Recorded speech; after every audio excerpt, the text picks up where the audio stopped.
We as men are facing a loneliness epidemic. In a recent study, 20% of guys said they didn't have any close friends, which means despite being connected like never before across the world, we as men are feeling more isolated than ever. What's up, guys? My name is Aaron Marino, and I'm on a mission to help guys look and feel amazing. And part of that feeling incredible is developing strong personal relationships. So today, guys, I'm gonna talk about the loneliness epidemic that we are facing as a society, but more specifically, men. I'm gonna talk about why we got to where we are, but I'm also gonna talk about how to get out of this rut and how you can develop longer lasting, better relationships. So the first thing we really gotta unpack is how did we get here? Why are we becoming lonelier?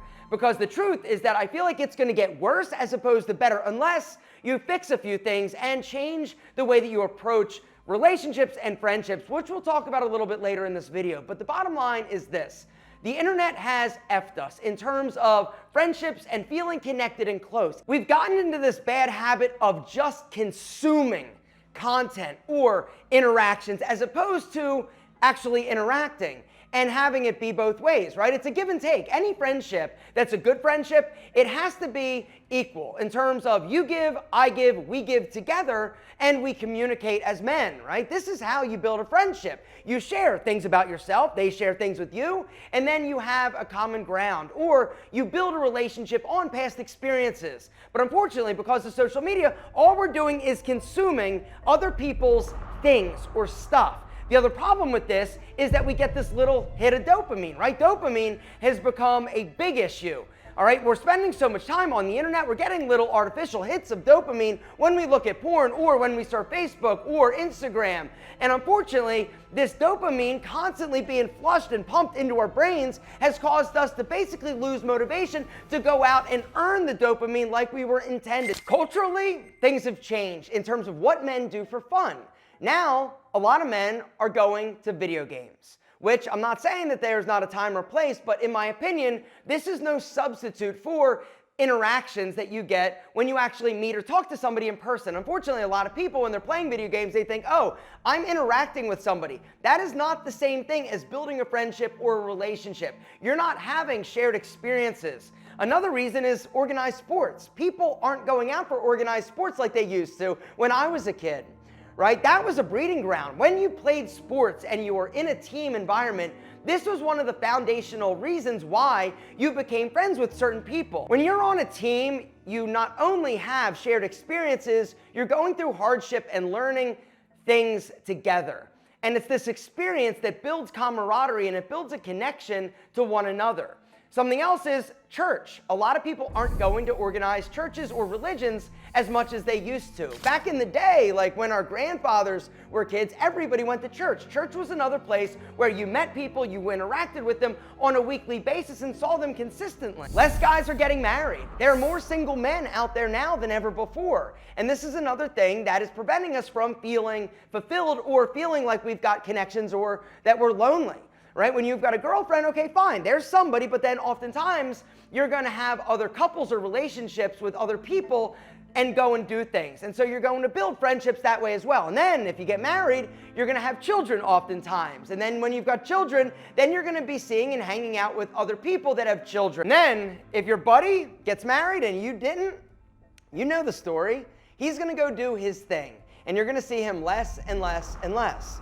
And this also is going to leave you feeling like you've lost a friend, but also a little bit lonelier, right? Because your buddy left you to go do what guys do typically as they age and grow up, which is start a family.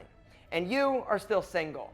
Another thing that has caused us to really, I feel, be more lonely is the fact that we're not working in the office as much as we used to pre-pandemic. Now, a lot of people are working remotely. Offices or work is where a lot of times you build those friendships or that camaraderie and bond with people. We need emotional outlets as men. You need male friendships. Not like just like casual, like, yo, what's up, Brian? I'm talking like somebody that you can call that has your back, that you can talk to about the things and the issues that you're facing. Did you know that 80% of suicides are men? Right? This is up like big time.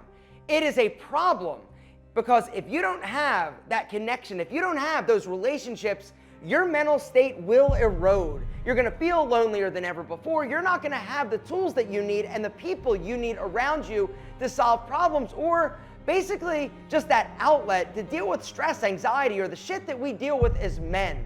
Guys, the other thing I just like to mention, if you are somebody that is lonely, or even if you're not lonely, but you just feel like you need to talk to somebody because you've got some issues you need to deal with, I'm gonna link down below to today's video sponsor, BetterHelp. BetterHelp is on a mission to make starting therapy easy, which is something that I love. Guys, there's a link down below this video. If you go through that link, you're gonna fill out a questionnaire. They're gonna ask you a few questions about you so that they can best match you with a therapist that's gonna be best suited to help you with your needs. And the great thing is that you're gonna be able to start communicating with your therapist usually within a few days. But something that I love about BetterHelp, because I've had therapy, I've had therapists that weren't like perfect for me, and I've had some that were amazing. They allow you to change therapists at no additional charge. You know, therapy is a lot like dating. You may find somebody that instantly you connect with, that you are like, yo, this dude or girl or whatever has my back and I really like them. But sometimes it takes you trying a few different ones to really connect and find that person. One of the reasons why I love therapy so much is that it's a safe space. And what I mean by that is, I don't want to go to my mom to talk about my wife, or I don't want to talk about my friend to my other friend. It's someone that I can go to that is trained to listen and then give me actionable, helpful advice. And it also gives me a third-party perspective. Sometimes it's hard to kind of look at things from a fresh, unbiased perspective.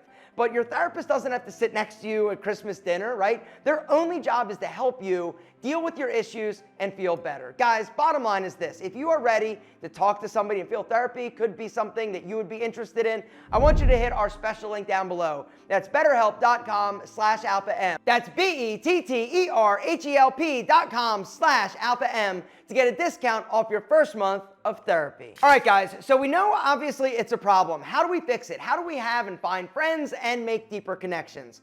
The few things I want to talk about now are kind of like strategies or best practices in order for you to basically connect with people a little bit deeper, a little bit more, and how to handle things. All right, number one is take off your headphones. One of the other reasons why we are not connecting with people as much as we used to is that we are wearing headphones a lot, whether or not it's at the gym or at the coffee shop or just walking around.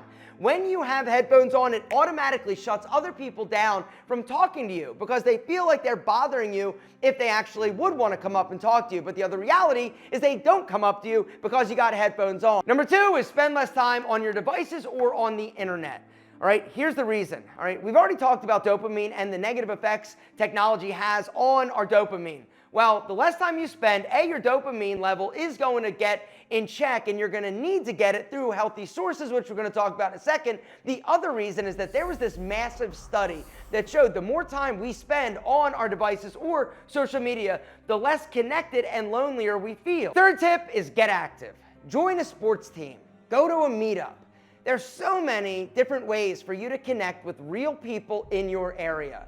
But we don't. Why don't we? Because we're scared. We're scared to go alone, or we're scared to go because what if we don't enjoy ourselves? Guys, if you are serious about being less lonely, you've got to say yes and stop saying no. Let me ask you another question. What if your best friend is at that bird watching convention or at Dragon Con or at that weird thing that you think that you're the only person into it? You're not. They are too. Go out, explore. When you find people in your area that have similar interests or groups that you enjoy going to, it automatically takes one of the things away from meeting a stranger, which is not knowing if you've got anything in common. It makes the process of building friendships and relationships a lot easier. The other beautiful thing is that oftentimes they are reoccurring, whether or not it's weekly or monthly. These people are going to get together again and again and again. And oftentimes, these people will do meetups or have auxiliary things, even if it's not the scheduled time that this group is meeting. Another one is intramural sports. Intramural sports is one of the greatest things you can do if you are a 20-something, 30-something, 40-something single person that is wanting to get active, out there, and engaged. Next tip is don't put off reaching out. One of the mistakes guys make is they wait for the right invitation. If you are serious about getting less lonely, you need to start reaching out to old friends, to people that you know casually, but you think, hey, maybe it's worth actually reaching out and seeing if they want to get together to go do something, go for a hike, go for a run, or go get coffee, or colleagues, people that you've worked with that you think you might have something in common with. Look for people and opportunities to go and do things, and then you reach out. You be the person, you be the conduit that's putting everything together. There's something that you always wish somebody would invite you to do? Well, now's your opportunity. Invite somebody to go do the thing. That way, you're gonna go, you're gonna have fun. You also then, if you're asking people, even if they say no, they know that you're open to doing things, because people are always looking and seeking people to go do shit with. But they don't know who to ask, or they're like, oh, he wouldn't be interested. If you're the person putting it out there into the world, when you put it out there in the world, typically what's gonna happen, from my experience, is that all of a sudden you're like, oh, damn, right? It just is attracted to you. You become a magnet for it. The other thing I'd just like to mention is you've got to start being more open with your emotions and being willing to communicate. If you're somebody that basically has a wall up or a guard up because you don't want to let people get close to you, this is in and of itself going to prevent you from feeling connected or being less lonely. You've got to be more open with your emotions. Don't worry, people aren't going to run from you if you expose them or express them. You've got to be willing to be vulnerable, because when you're vulnerable in a communication or a relationship, it's going to connect you deeper and quickly to that person, which in turn is going to lead to a deeper friendship and connection. Anyway, guys, I wanted to do this video and talk a little bit about what I see as a loneliness epidemic. Unfortunately, I don't think it's going to get better unless you take action and be the change that you're looking for. It's not going to just solve itself, because we are going to continue to get more teched out, and we're going to become less connected in terms of interpersonal relationships. And I feel like loneliness is going to actually keep rising if you don't take control. Guys, the one thing I'd like to know down below, do you feel lonely? Do you feel like you've got a best friend? Is there somebody that you can go to talk to if you've got some issues, or you've got people around you that you feel are your tribe? Because if you do, congratulations, you need to hold on to them, but you also need to nurture those relationships. Because if not, a lot of times they will start to dwindle and you won't continue to feel that connection that you once had.